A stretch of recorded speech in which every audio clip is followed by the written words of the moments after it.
police pulled me over and looked down at me, not knowing I'm the chief of police's son. I, 21 years old, have also been taught not to do anything stupid around the police because of my skin color. For context, I'm 6'1", weighing at 180 pounds. I'm not the biggest guy, but I can tell other people are always alerted whenever I walk past them. Even if my dad is the chief of police, my mother has always told me that I should always put my hand on the dash and not reach out for anything. My mother put a dashcam inside my car where everything can be recorded, as well as the front and rear and also myself. I knew that I was going to get pulled over once, and I thought I would never have to deal with any of the cops looking down on me because of my skin.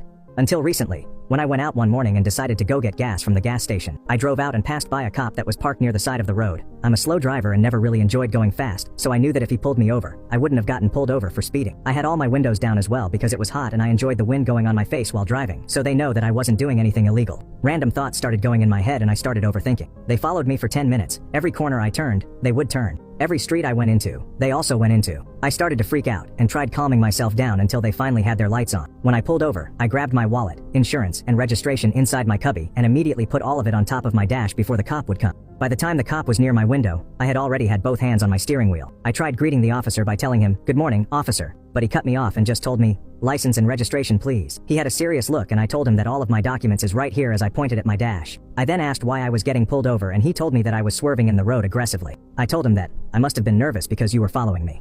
As I tried explaining myself, he told me to open my trunk. I looked at him confused and told him if there was a reason I needed to open my trunk. The officer stopped writing and looked up and told me, "Listen kid, just pop the trunk and follow what I said before things get ugly." I responded if he had any probable cause for him to check my trunk. He looked at me again and asked me if I wanted to have the K9s come in and sniff my car or not. I looked at him shocked and I was completely speechless. I didn't know what to do. You can now check if there's a part 2 by pressing share and more.